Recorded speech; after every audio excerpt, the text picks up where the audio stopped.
Before we dive into this absolutely chilling story, if you're new here, hit that subscribe button and turn on notifications so you never miss a true crime case. And if you're a regular viewer, drop a like to help this story reach more people who need to hear it. In 1984, Eva wore a charming smile and spoke with a gentle accent. This is the story of three incredible women who survived what others couldn't, and the monster who almost got away with it all. By the end of this video, you'll understand why their courage changed everything. Comment below where you're watching from and let me know if you've heard of this case before. I love hearing from you all. Now let's begin. Christopher Wilder looked like a dream come true. He was tall, well-dressed, and spoke with a soft Australian accent that made people trust him instantly. He raced expensive sports cars on professional tracks. He photographed beautiful women for modeling portfolios. He even dated a Miss Florida finalist. On the surface, he seemed successful, charming, and safe. But behind that carefully crafted smile lurked something truly monstrous. It all started in Miami, early 1984. At the prestigious Miss Florida beauty pageant, a bright young woman named Elizabeth Kenyon vanished without a trace. Elizabeth was 23 years old, beautiful, intelligent, and full of ambition. She'd been dating Christopher Wilder. When police came looking for him to ask some routine questions, he was already gone, just disappeared into thin air. Now here's where it gets even more disturbing. Just a week earlier at the glamorous Miami Grand Prix racing event, another young woman had disappeared, 20-year-old Rosario Gonzalez. She was working as a model at the event, handing out promotional materials, living her dream. Wilder had been there too, smiling in his racing suit, taking pictures, blending in perfectly with the wealthy, successful crowd. Detectives began connecting the dots, and a terrifying pattern started to emerge. The same man, two different crime scenes, two missing women. But every single time investigators got close, every time they thought they had him cornered, he slipped away like smoke through their fingers. And then across the country, more young women started going missing. They were pretty. They were ambitious. They were full of hopes and dreams for their futures. No one realized yet that a serial killer was actively hunting them, moving from state to state, leaving a trail of horror in his wake. If this story is already giving you chills, go ahead and smash that like button, and please stick around, because what happens next is absolutely unbelievable. These women's stories need to be heard. March 20th, 1984, Tallahassee, Florida, a day that started perfectly normal. 19-year-old Linda was living what felt like the perfect college life. She was a dedicated student with good grades. She had a loving boyfriend who treated her well. She spent her free time at the beach with friends. Her whole future stretched out before her, bright and full of possibility. That afternoon, she decided to run to the mall for a quick errand. Just a normal Tuesday afternoon. Nothing special. Nothing that should have changed her life forever. While she was browsing in one of the stores, a man approached her. He was tall, with a neatly trimmed beard. He wore an expensive suit that looked professional and trustworthy, and when he spoke, his voice was calm and friendly. "Excuse me," he said with a smile. "I couldn't help but notice you. You have a very photogenic face. Have you ever considered modeling? I'm a professional photographer and I think you could have real potential." Linda politely declined. She wasn't interested in modeling. She had a boyfriend. She had her studies. She just wanted to finish her shopping and go home. But as she walked toward her car in the parking lot, she noticed something unsettling. The man was following her. Not obviously, but he was definitely keeping pace behind her. She reached her car, fumbled for her keys, and then everything went black. When Linda regained consciousness, her entire world had changed. Her hands were tied with rough rope that bit into her wrists. She was in a car that was speeding down the highway, going at least 80 miles per hour. The man from the mall was driving, his face now cold and expressionless. Nothing like the friendly photographer he'd pretended to be. He drove her 40 miles away from Tallahassee, crossing state lines into Georgia. He pulled into a cheap, run-down motel, the kind of place where nobody asks questions and the desk clerk doesn't make eye contact. What happened in that motel room over the next several hours was unspeakable. Blood splattered on the peeling wallpaper, duct tape scattered on the stained carpet. Pain beyond anything Linda could have imagined. This wasn't just assault, this was torture. Calculated, deliberate torture. Wilder thought she was unconscious. He thought he'd broken her completely. He thought she was too hurt, too traumatized, too weak to fight back. But he was wrong. Linda was alert. She was terrified, yes. She was in agonizing pain, absolutely. But her mind was sharp and she was planning. She was waiting for the one moment when he'd let his guard down. When he finally turned his attention away from her to flip on the television, she saw her chance. It might be her only chance. She had to take it. With every ounce of strength she had left, Linda jabbed her fingers directly into his eyes. Hard as she possibly could. He screamed and stumbled backward. She didn't wait to see what he'd do next. She bolted for the bathroom, slammed the door, locked it with shaking hands. Then she did something brilliant. She pretended to be dead. She went completely silent, hopping, praying he would think she'd passed out or worse, and that he'd panic and leave. Minutes felt like hours. The silence was deafening, and then she heard it. The motel room door opening, footsteps, a car engine starting. He was leaving. When Linda finally worked up the courage to open that bathroom door, he was gone. Barefoot, bleeding, with her clothes torn and her body covered in bruises, Linda ran.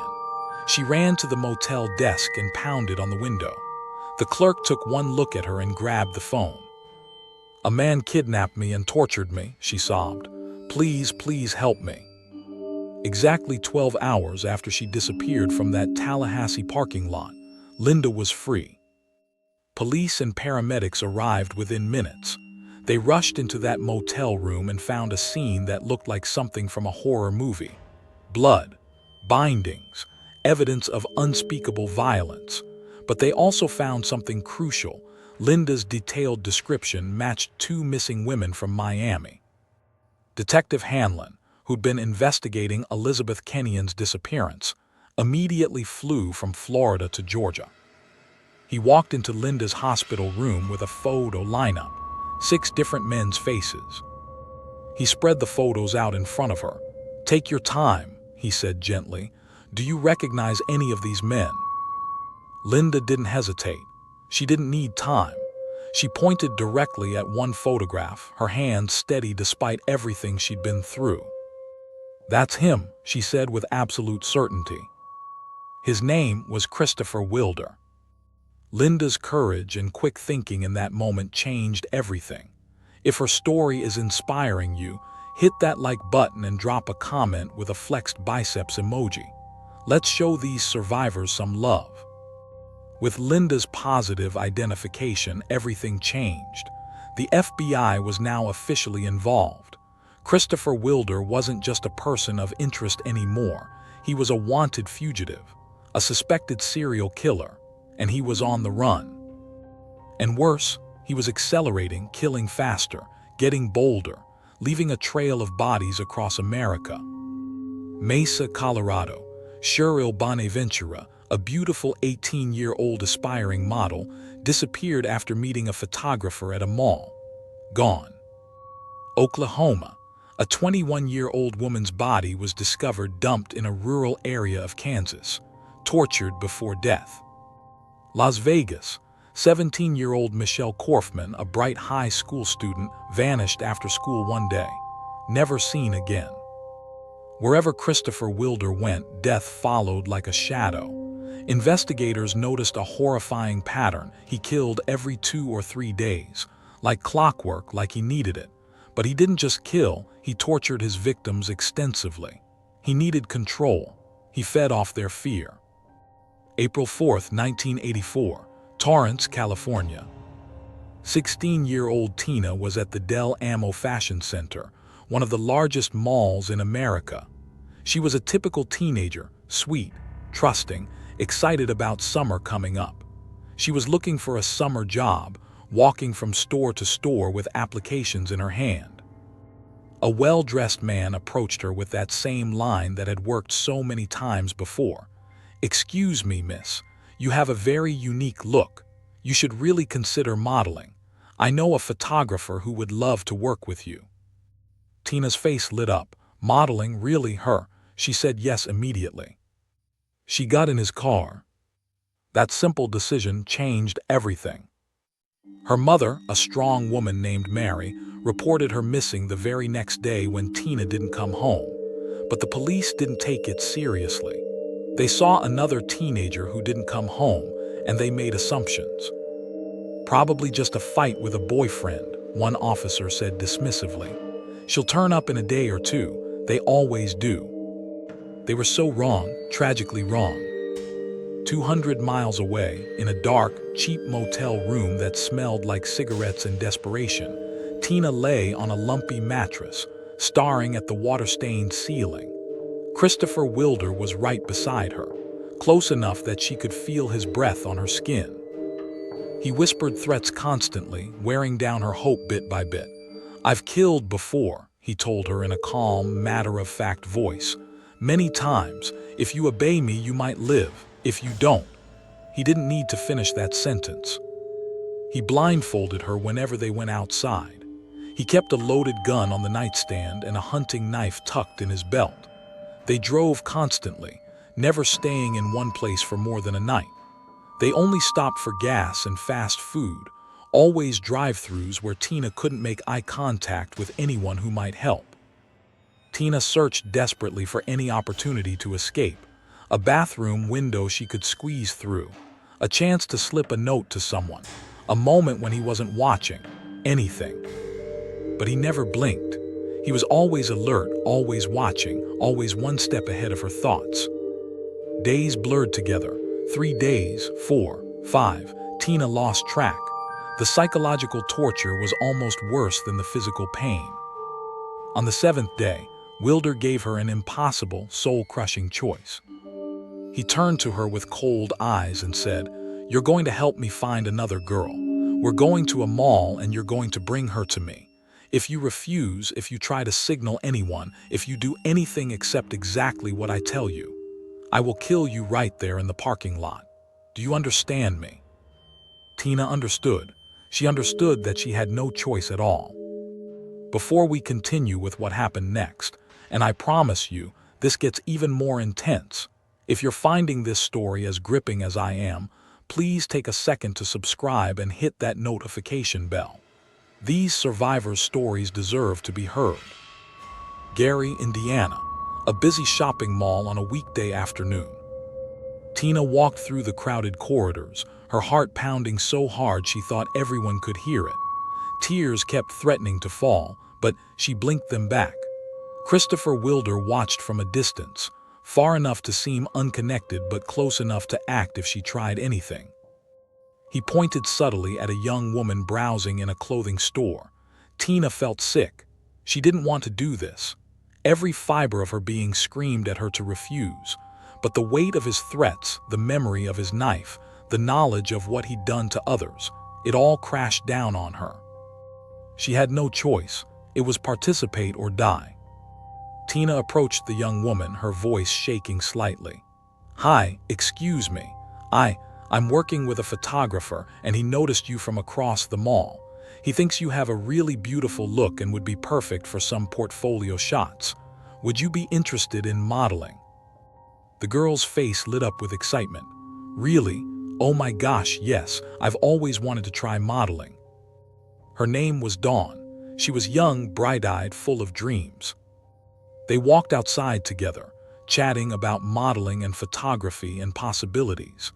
Tina felt like she was walking in a nightmare. Every step toward Wilder's car felt like a betrayal of everything she believed in. And then in the parking lot, everything happened fast. Wilder suddenly grabbed Dawn from behind, clamped a hand over her mouth, and shoved her into the backseat of the car. Tina climbed in too, her hands shaking, sick with guilt and fear.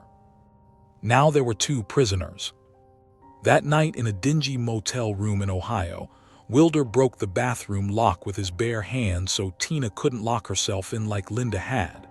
He sent Tina to shower, not out of kindness, but to separate them, to break down any solidarity they might form.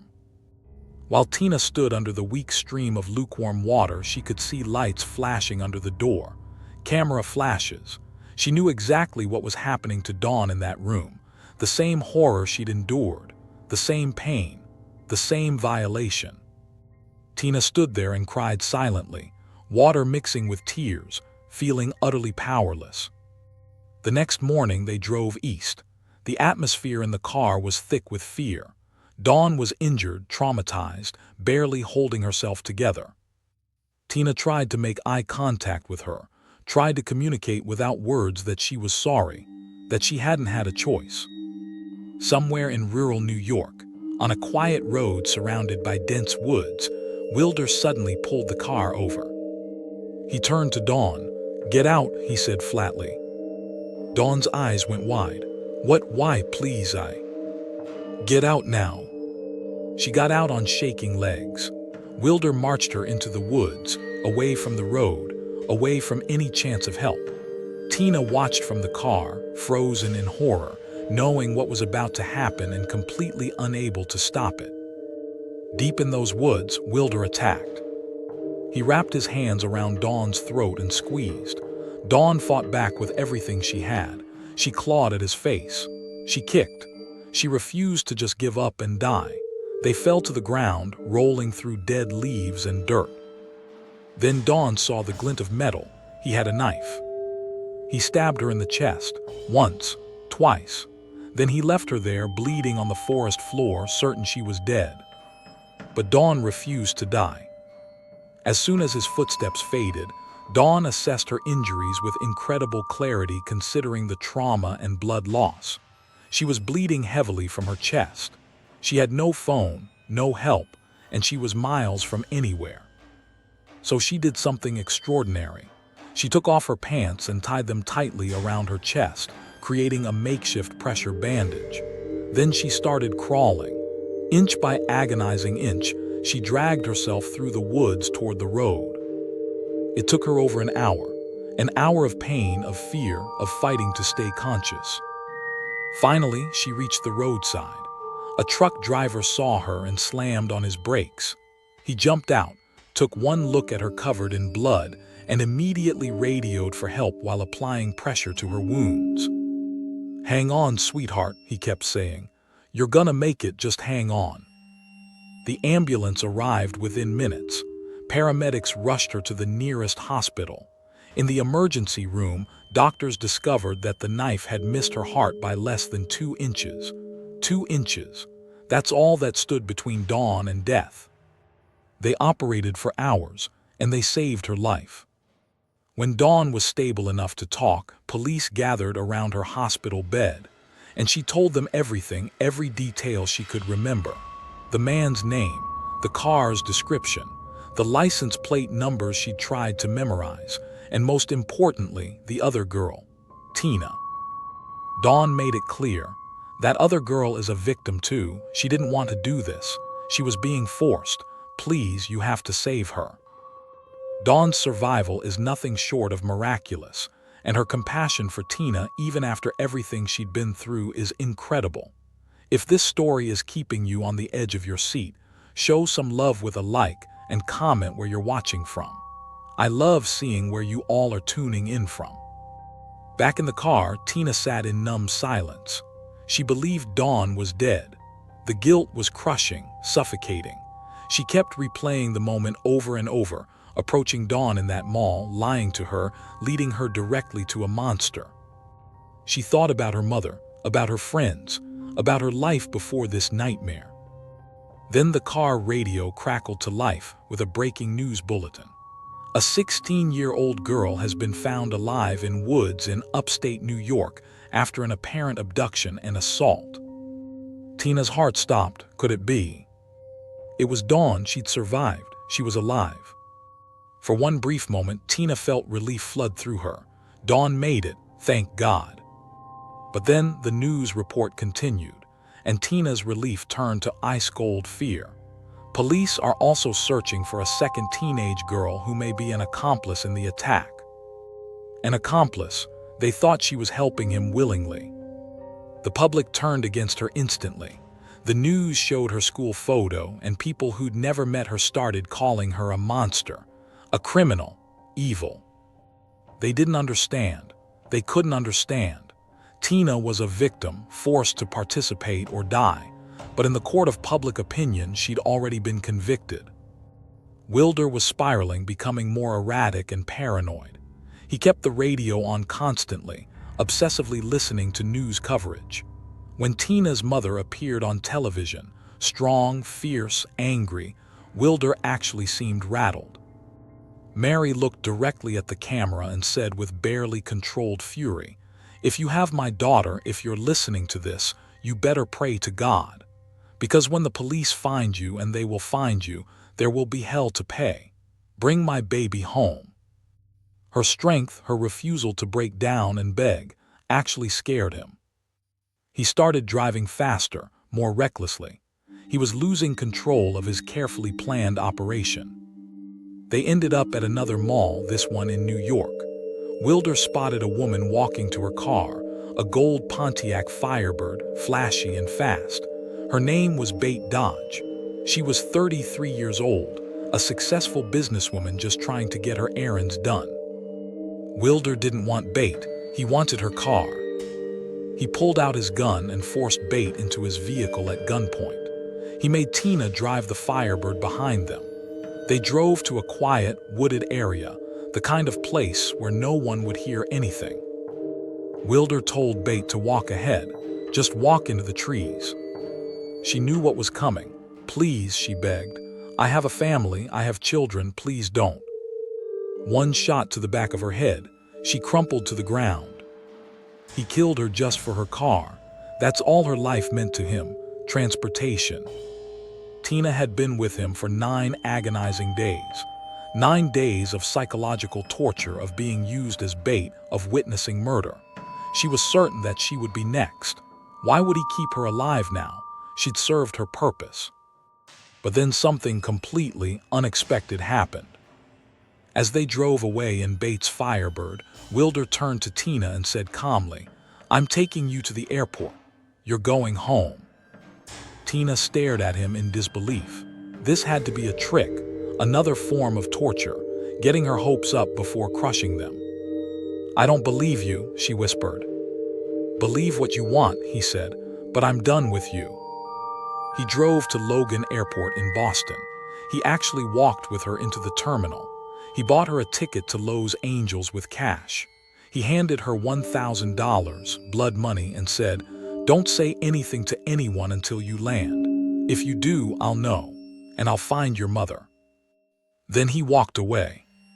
Tina stood there clutching the ticket, unable to process what was happening. Was this real? Could it be? She boarded the plane in a daze, expecting at any moment for him to appear and drag her back.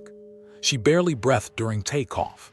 Only when the plane was 30,000 feet in the air, when California was definitely her destination, did she finally let herself believe it.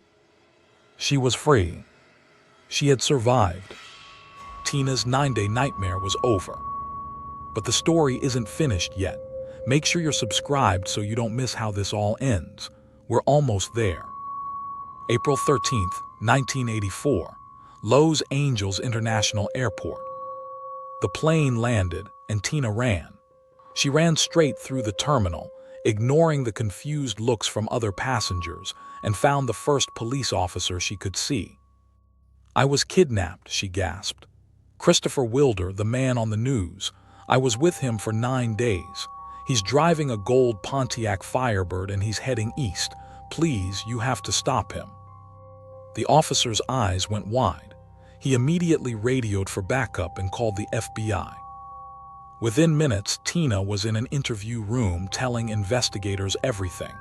The route they'd taken, the motels they'd stayed at, every detail she could remember.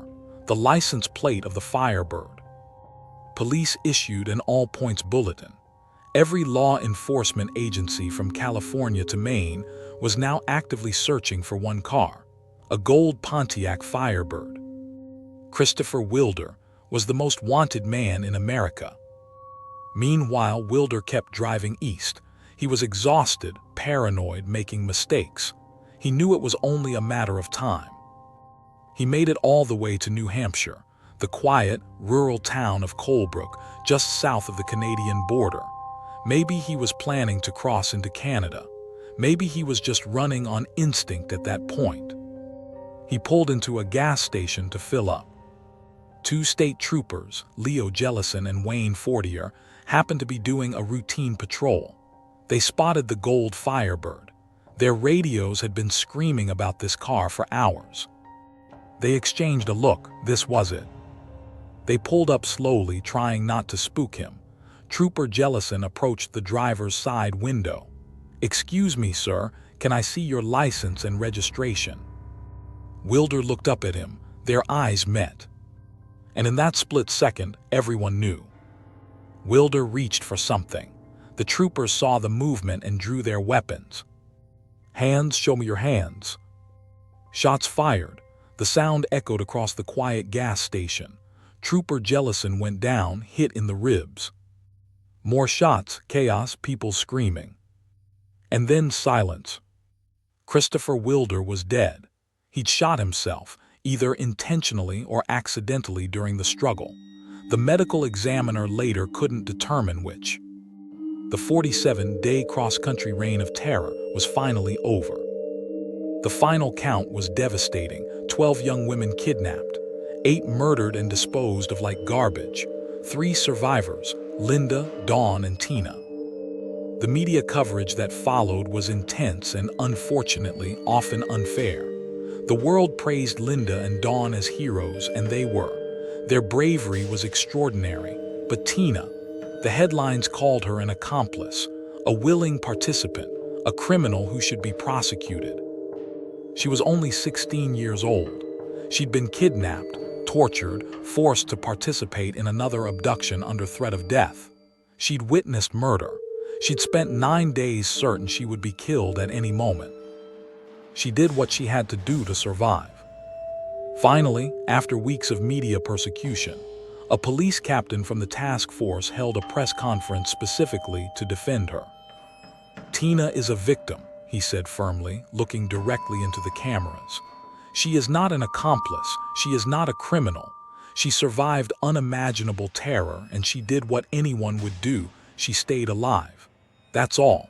Anyone who says otherwise doesn't understand the reality of what she went through." Years passed. The 3 women tried to rebuild their lives, carrying scars both visible and invisible. Linda became an advocate for victims of violent crime. She gave speeches. She worked with law enforcement on training programs. She said in an interview, "I live for the girls who didn't make it. Rosario, Elizabeth, Cheryl, Michelle, Bate, all of them. I will do something good with my life, something that honors their memory. That's how I survive." Dawn struggled with PTSD for years. She had nightmares. She jumped at sudden sounds. But she got therapy and she fought every day to reclaim her life. She eventually married and had children. She said, "I have kids now. Some days are really hard. Some days I see a man who looks like him and I panic. But I'm here. I'm alive. I have this beautiful family. That's what matters." He didn't win. Tina's road was perhaps the hardest. The public scrutiny, the accusations, the guilt over Dawn. It took her decades to forgive herself for something that was never her fault to begin with. In her only major interview years later, she said, "I regret getting in that car every single day of my life. I regret what happened to Dawn, even though I know logically that I had no choice. But I survived. I'm still here. And I really hope that my story gives someone somewhere the strength to keep fighting. Don't take crap from anyone. Stand up for yourself. And remember, only you get to decide who you are, not the media, not strangers on the internet. You." This is not a story of luck or chance. This is a story of 3 extraordinary women who refused to break, who fought when fighting seemed impossible, who survived when survival seemed unlikely. And because of their courage, because of their strength, because of their will to live, the beauty queen killer was finally stopped. Justice didn't come from guns or badges or brilliant detective work alone. It came from courage, from the indomitable human spirit that refuses to give up even in the darkest moments. If this story moved you, and I hope it did, please hit that like button. It really does help this channel grow and allows me to tell more important stories like this one. Subscribe and turn on notifications so you never miss another deep dive true crime case. I put hours of research into each video because these stories, these survivors, deserve to be told properly. And please drop a comment below telling me where you're watching from. Are you in the US, Canada, UK, Australia? I love seeing where this community reaches. Also, let me know what case you'd like me to cover next. I read every single comment. Remember, Linda, Dawn, and Tina are real people. Their courage is real, their pain is real, and their survival matters. Thank you for watching. Thank you for listening to their stories. I'll see you in the next one. Stay safe out there, everyone.